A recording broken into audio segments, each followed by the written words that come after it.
Buenas, mi nombre es Juan Camilo López y el de mi compañero es Alejandro Gutiérrez. En el día de hoy les vamos a explicar qué tan importante es la mecánica de fluidos en los procesos de ciertos alimentos. Un claro ejemplo en donde se ve incluido este tema de la mecánica de fluidos es la pasteurización, de la cual hablaremos más adelante. Bueno, primero que todo vamos a definir qué es un fluido. Un fluido es un tipo de medio continuo formado por alguna sustancia, en la cual, entre sus moléculas, solo hay una fuerza de atracción débil. La propiedad que define a los fluidos es que estos pueden cambiar de forma sin que aparezca un seno de fuerzas restitutivas, o sea que vuelven a su forma que tenían anteriormente, no tienen una forma definida, o sea, no vuelven a su forma original. Un fluido es un conjunto de partículas que se mantienen unidas entre sí por fuerzas cohesivas débiles. El término engloba a los líquidos y a los gases. En el cambio de forma de un fluido, la posición que toman las moléculas varía ante una fuerza aplicada sobre ellos, ya que estos fluyen. Entonces los líquidos toman la forma del recipiente donde están alojados, manteniendo su propio volumen pero distinta forma, mientras que los gases carecen tanto de volumen como de formas propias. Las moléculas no cohesionadas se deslizan en los líquidos y se mueven con libertad en los gases, en los líquidos no. Los fluidos están conformados por líquidos y los gases, siendo los segundos mucho menos viscosos, casi pues se puede decir que son los fluidos ideales. Bueno, vamos a hablar ya de las propiedades de los fluidos que nos pueden ayudar a comprender un poquito mejor qué es un fluido. Entonces, pues una de ellas es la viscosidad. La viscosidad es una propiedad que determina la medida de fluidez a determinadas temperaturas. Es decir, pues a más viscoso que sea un fluido, este fluye menos. Y, o sea, cuando un fluido es más viscoso, es más pastoso, como una emulsión, así como el colbón, la emulsión de Scott. O sea que si usted lo pone en un recipiente y lo va a vertir sobre otro, este se va a deslizar mucho más suave sobre la superficie, haciendo que este se frene. Y cuando hay mayor temperatura, la viscosidad disminuye. Bueno, seguimos con fluidez. La fluidez es una propiedad de líquidos y gases que se caracteriza por el constante desplazamiento de las partículas que los conforman. Los gases se expanden ocupando todo el volumen del recipiente donde están contenidos, ya que no disponen ni de volumen ni de forma propia. Por esta razón, los recipientes deben estar cerrados. Los líquidos sí mantienen su volumen, aunque adoptan la forma del recipiente hasta alcanzar un nivel determinado, por lo que pueden permanecer en un recipiente cerrado. Bueno, otra propiedad que hemos visto pues muy detallado, pues más que todos los que vemos química, es la densidad, que es la cantidad de masa por unidad de volumen de una sustancia. Se utiliza pues para la densidad, se utiliza la letra ρ, que es griega, pues es como una P, para designar la densidad. Entre más masa tenga un cuerpo, por cierta unidad de volumen, mayor será su densidad. La unidad de densidad en el Sistema Internacional de Medida es kilogramo por metro cúbico. O, pues, por decir, en química, muchas veces es gramo por mililitro. Los gases son menos densos que los líquidos. Se puede variar la densidad de un gas modificando la presión o la temperatura en el interior del recipiente que lo contiene. Los líquidos solo alteran ligeramente su densidad con los cambios de temperatura. Y pues algo que es importante es que la diferencia entre densidades de los líquidos puede hacer que estos no se mezclen homogéneamente, así como en el caso del agua y el aceite, donde el aceite queda encima y el agua queda abajo, queda en dos fases. Bueno, seguimos con comprensibilidad. Esta es una propiedad de la materia a la cual se debe que todos los cuerpos disminuyan de volumen al someterlos a una presión o una compresión. La posibilidad de comprimirse o expandirse depende de la presión que se ejerce sobre un gas. Pues esta es una propiedad de mayor aplicación técnica de este tipo de fluidos, más que todos de gases. En el caso de los líquidos, aunque se aumenta su presión, no se modifica su volumen de manera significativa, por lo que se consideran incomprensibles. Bueno, ahora ya dejamos pues un poquito claro qué es un fluido. Ahora vamos a aclarar qué es la mecánica de fluidos, que es el tema que se va a basar nuestra exposición.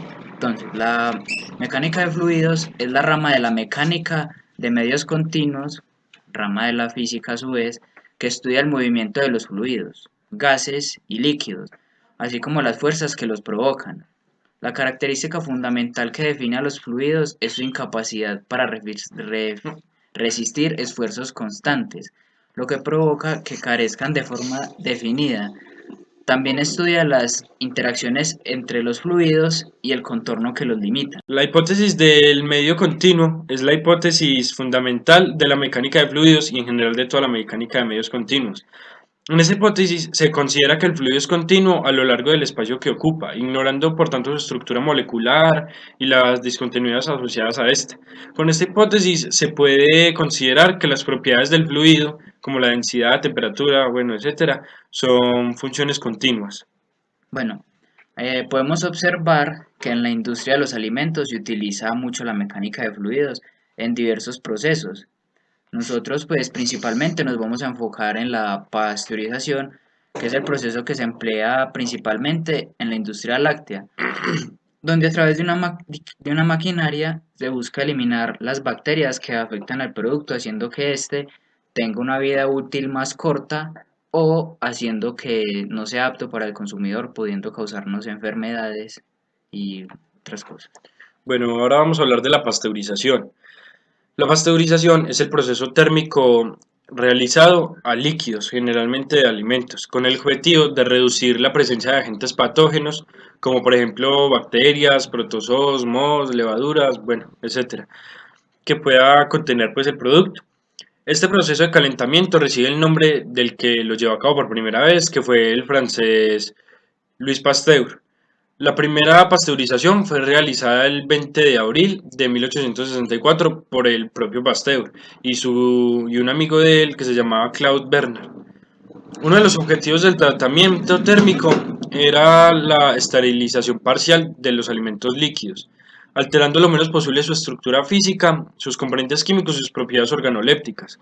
Tras la operación de pasteurización, los productos tratados se enfrían rápidamente y se sellan herméticamente con fines de seguridad alimentaria.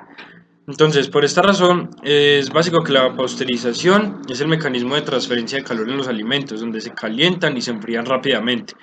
A diferencia de la esterilización, la cual no destruye totalmente esporas de los microorganismos ni elimina todas las células. Louis Pasteur mejoró la calidad de la vida al hacer posible que los productos alimenticios básicos, como la leche, se pudieran transportar a largas distancias, sin ser afectados por la descomposición. En la pasteurización, el objetivo primordial no es la eliminación completa de agentes patógenos, sino la eliminación de sustancias de sus poblaciones, reduciéndolas a niveles que no causen intoxicaciones alimentarias a los seres humanos, siempre que el producto pasteurizado se mantenga refrigerado correctamente y que se consuma antes de la fecha de caducidad indicada. Pues si se consume antes de la fecha y se mantiene en unas buenas condiciones de almacenamiento, no va a causar ninguna condición dañina pues para el organismo humano. En la actualidad, la pasteurización es el objetivo de cada vez más polémicas por parte de ciertas agrupaciones de consumidores en todo el mundo, debido a que las cuestiones existentes sobre la destrucción de vitaminas y alteración de sus propiedades organolépticas, sabor y calidad de los productos alimenticios tratados con este procedimiento. Bueno, ahora vamos a hablar un poco de historia. El intento de esterilizar alimentos en envases cerrados se dio en el siglo XVIII y hacia fines del siglo XIX. Esto lo hacían los químicos alemanes tratando de esterilizar y de quitarle microorganismos a la leche cruda. Entonces, por eso, antes de Pasteur se empezó a sospechar que los tratamientos térmicos resultaban eficaces para destruir las bacterias presentes en la leche. De este modo, se dio origen no solo a un importante método de conservación, sino también a una medida de higiene fundamental para proteger la salud de las personas y conservar la calidad de los alimentos.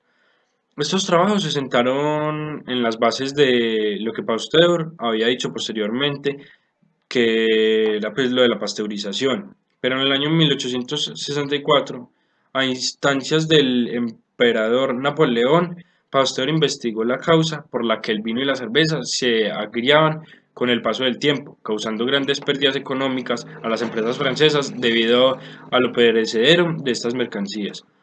Pasteur regresó al pueblo de su infancia, donde él quiso resolver el problema pues ya definitivo. Entonces allí él estudió la realidad, los microorganismos que intervenían a los alimentos y demás. Una levadura y una bacteria de la familia Acetobacter eran la clave del proceso de fermentación. Uno producía alcohol y el otro producía ácido acético, que agriaba el vino produciendo el vinagre. Pasteur utilizó un nuevo método para eliminar los microorganismos que pudieran degradar el vino o la cerveza. Después de almacenar el líquido en cubas bien selladas, se eleva la temperatura alrededor de unos 44 grados centígrados durante un breve periodo de tiempo. Entonces, se comprobó que pues con estas temperaturas las poblaciones del género Acetobacter se reducían en extremo hasta quedar casi esterilizado el alimento. A pesar del horror inicial de la industria ante la idea de calentar el vino, un experimento controlado con los lotes de vino, pues unos calentados y otros sin calentar, demostró de forma contundente la efectividad del procedimiento. Y después de que se generó este método, pues posteriormente a esto, Charles Knorr aplicó con éxito el mismo procedimiento, el mismo método de Pasteur, pero con la leche en 1907. Entonces, por decir, se cree que Pasteur fue el que lo aplicó a la leche, pero no, él lo aplicó con los vinos y con la cerveza, como se mencionó anteriormente, al que realmente se le debe el honor de la pasteurización de la leche es a Charles Knorr, pero en sí el proceso de pasteurización fue inventado por Pasteur. Bueno, ahora les vamos a explicar el proceso de pasteurización. Para este método se deben seguir algunos pasos. Bueno, el primer paso, la leche se recibe de los proveedores y se revisa previamente antes de pasarla a la empresa. Se le revisa si es de buena calidad o no y ya la empresa da el calificativo y deja pasar la leche o la devuelve. Luego de esto se le mide la cantidad en litros y se filtra. Con el filtrado se logra mirar el pH de la leche, la acidez y todo para poderla separar. Luego se pasa a un clarificador donde se eliminan gran parte de las bacterias y se pasa a un tanque frío. Después se lleva al pasteurizador donde se aumenta la temperatura de la leche y se disminuye casi de inmediato, así destruyendo las bacterias patógenas para el consumidor. Enseguida para el homogenizador y este se encarga de que la leche quede con una sola fase y su olor y sabor sean más agradables para el consumidor. Después pasamos la leche al deodorizador donde se encarga de eliminar los malos olores para que ésta sea pues, más agradable para los consumidores y por último se almacena en tanques fríos para alargar su vida útil hasta que lo envasen y lo vendan. El proceso de pasteurización tiene algunos parámetros a nivel industrial, pues se necesita cierta maquinaria para llevar a cabo este método y sea más eficiente. Entonces se necesita un medidor y un filtro de líquido. El medidor, pues para medir qué tantos litros pues van a entrar a la empresa y para destinarlos a cierto proceso. Y el filtrador, pues se necesita para filtrar ciertas impurezas que ya vienen con la leche. De esto, pues, una tina de leche limpia donde se almacena toda la leche que ya se ha filtrado previamente y así evitar, pues, más crecimiento microbiano para evitar contaminación cruzada de leche no filtrada y leche ya filtrada. Seguidamente se pasa a un clarificador donde este, pues, por medios físicos como la gravedad, se encarga de separar residuos sólidos que quedan después del filtrado. Estos se precipitan o se hunden según su densidad, haciendo que sea más fácil su limpieza. En este proceso se eliminan la mayoría de las bacterias, no todas, la mayoría. Seguidamente se almacena en un tanque que está a 4 grados centígrados, donde se almacena toda la leche y se enfría. Y después se enfría ¿para qué? Para evitar pues para inhibir el crecimiento microbiano, que a menor temperatura pues las bacterias es más difícil de que crezcan, prácticamente no se reproducen, pero no las mata, solo las inhibe.